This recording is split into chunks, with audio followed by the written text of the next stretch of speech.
আপনি বিচারিক ক্ষমতা দিয়েছেন, কিন্তু সিটির মধ্যে দেন নাই কেন? সিটির মধ্যে দিবেন না কেন? আমি অনুরোধ করব, যেরকম বাংলাদেশের অন্যান্য জেলাগুলিতে মিলিটারি আর্মিদেরকে বিচারিক ক্ষমতা দিয়েছেন, এইভাবে ঢাকার সিটির মধ্যেও তাদেরকে বিচারিক ক্ষমতা দেওয়া দরকার। তাদেরকে বিচারিক ক্ষমতা না দেওয়া পর্যন্ত চাঁদাবাজ, গুন্ডা এবং বদমাশদেরকে দমন করা যাবে না। বর্তমান অন্তর্বর্তীকালীন সরকারকে বলবো, শক্ত হাতে দেশকে পরিচালনা করুন, শক্ত হাতে দেশকে চালাবার ব্যবস্থা করুন। কোন অবস্থাতেই দুর্বলতা যেন না পায়। যদি আপনি দুর্বল হয়ে যান, তাহলে গোটা বাংলাদেশ দুর্বল হয়ে যাবে। যদি আপনি দুর্বল হয়ে যান, সন্ত্রাসীরা মাথা জাগাবে এবং ডাকাত এবং গুন্ডারা আবার এই দেশ দখল করার চক্রান্ত করবে। এর জন্য আমি বলবো, অন্তর্বর্তীকালীন সরকার শক্ত হাতে সাহসিকতার সাথে বাঘের মতো দেশ চালাতে হবে। কোন অবস্থাতেই দুর্বলতা প্রকাশ হবে না। আর অন্তর্বর্তী সরকারকে বলবো, যেই সমস্ত জায়গাগুলিতে সংস্কার করার জন্য আপনি প্রতিনিধি নিয়োগ করেছেন, খবরদার প্রত্যেকটা সংস্কারের মধ্যে এদেশের সংখ্যাগরিষ্ঠ মুসলমানদের প্রতিনিধি আলেমদেরকে থাকতেই হবে।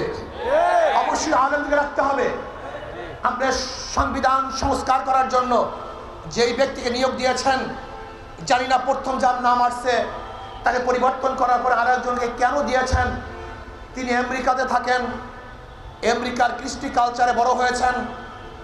আমি বলবো, সেই কমিটির মধ্যে এই মাটি ও মানুষের অবস্থা বুঝে, এই দেশের নারী বুঝে এমন আলেমদেরকে, জ্ঞানী ব্যক্তিদেরকে সংবিধান সংস্কারের যদি সদস্য বানানো না হয়, তাহলে বাংলাদেশ আবারও ভুল করবে। এর জন্য যত জায়গাতে সংস্কারের জন্য প্রতিনিধি নিযুক্ত করেছেন, প্রত্যেকটা কমিটির মধ্যে আলেমদেরকে থাকতে হবে, যারা আল্লাহওয়ালা, খোদাবিরু, দেশপ্রেমিক, বিদেশে যাদের বিদেশের সাথে যাদের নারীর সম্পর্ক নেই, এই দেশ, এই মাটি ও মানুষের সাথে যাদের নারীর সম্পর্ক, এরকম বিজ্ঞ আলেমদের দ্বারা কমিটি করার আগ পর্যন্ত কোনো কাজই, কোনো সংস্কারই সুন্দর হবে না।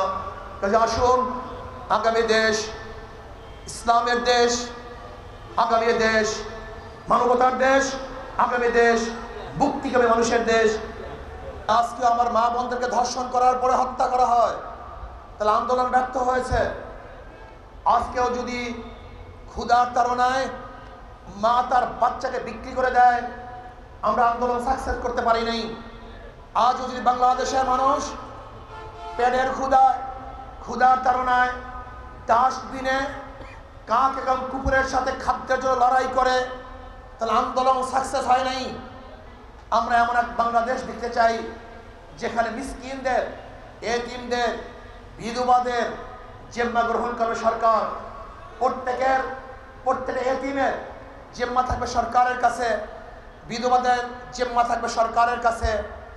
যারা গরিব, তাদের খাদ্যের ব্যবস্থা সরকার করবে। যারা কর্মহীন, তাদের চলার টাকা সরকার যোগাবে। যারা অন্ধ, তাদেরকে সরকার দেখাশোনা করবে। যারা বোবা, সরকার তাদেরকে পরিচালনা করবে। যারা বিকলাঙ্গ, সরকার তাদের দাঁড়ে দাঁড়ে খাদ্য পুষিয়ে দেবে। এরকম আমরা দেশ দেখতে চাই, এরকম আমরা সরকার আমরা দেখতে চাই।